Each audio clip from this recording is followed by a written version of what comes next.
Exercice 65, on vous dit qu'on s'intéresse au poids d'un certain type de colis.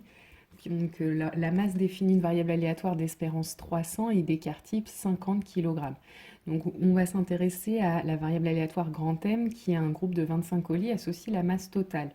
On vous demande de calculer l'espérance de la variable aléatoire M. Donc la variable aléatoire M, c'est la somme totale des masses de chaque colis et chaque masse d'un colis est représentée par une variable aléatoire P1, P2, etc. jusqu'à P25. Donc l'espérance, en fait M, ce sera la somme de P1 jusqu'à P25.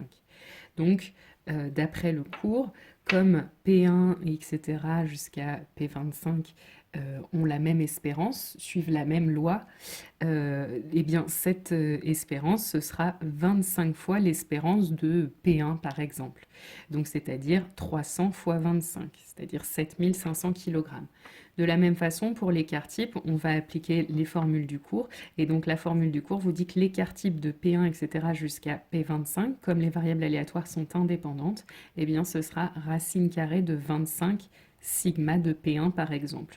Donc c'est-à-dire racine carrée de 25, 5, fois l'écart type de P1, 50. Donc 5 fois 50, 250 kg.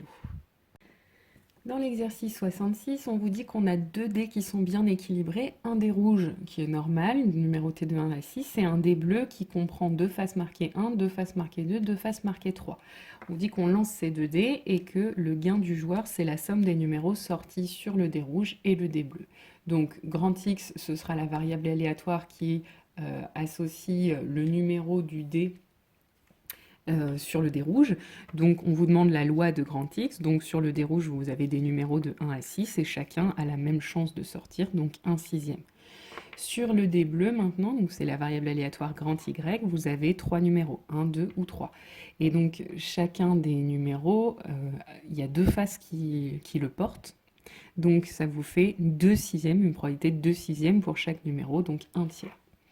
Et on vous demande ensuite l'espérance et la variance de chacune de ces variables aléatoires. Donc pour l'espérance, c'est comme d'habitude, la valeur fois sa probabilité, plus la deuxième valeur fois sa probabilité, etc. Donc on trouve 7 demi pour x. Et puis la variance, c'est la probabilité multipliée par la valeur moins l'espérance, donc moins 7 demi au carré. Et on fait ça pour toutes les valeurs. Donc on trouve ici 35 douzièmes pour la variance de x. Et puis ensuite on recommence avec y. Donc pareil, pour l'espérance, la valeur fois sa probabilité, et on somme ça, donc ça nous fait une espérance de 2. Et pour la variance, la probabilité fois la valeur, moins l'espérance qui est 2 au carré. On additionne tout ça et on trouve 2 tiers. Ensuite, on vous dit que grand Z, c'est la variable aléatoire qui représente le gain du joueur.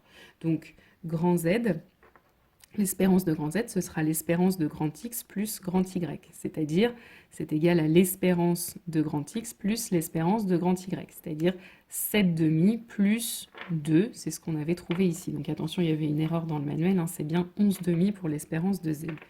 Et puis pour la variance de Z, ce sera la variance de X plus la variance de Y, puisque les dés rouges et bleus sont indépendants, donc les variables aléatoires X et Y sont indépendantes.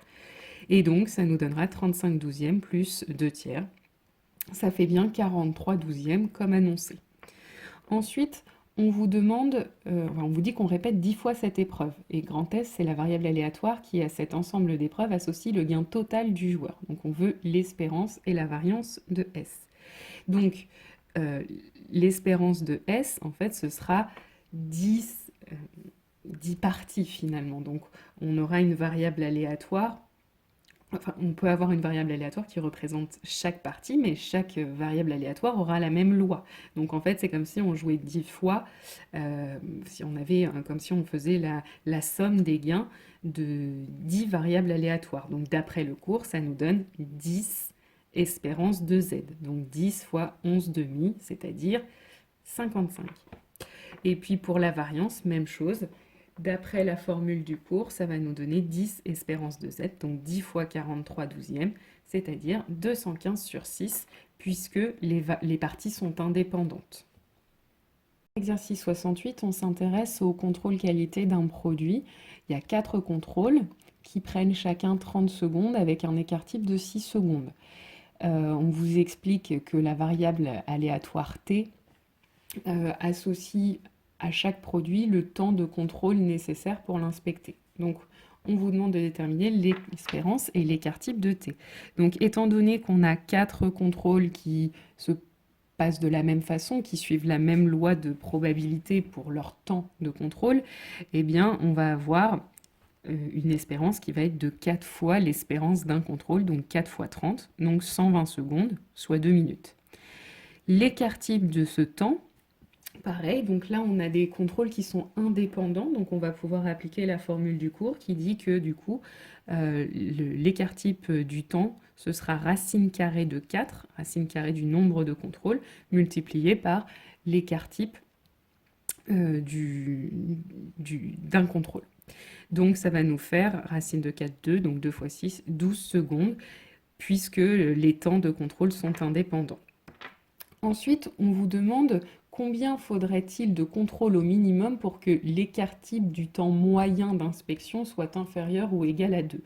Donc, on note Tn, la variable aléatoire qui est un produit choisi au hasard, associe le temps nécessaire à n contrôles, donc on ne connaît plus le nombre de contrôles. Hein. Et donc, sigma de Tn, ce sera le temps, l'écart type du temps de contrôle, donc 6, divisé par racine de n, d'après le cours. Hein, toujours parce que les contrôles sont indépendants. Et donc, on veut que cet écart type soit inférieur ou égal à 2. Ce qui revient à dire que 6 sur racine de n doit être inférieur ou égal à 2. Et donc, en isolant n, donc en passant à l'inverse, on n'oublie pas de retourner le signe.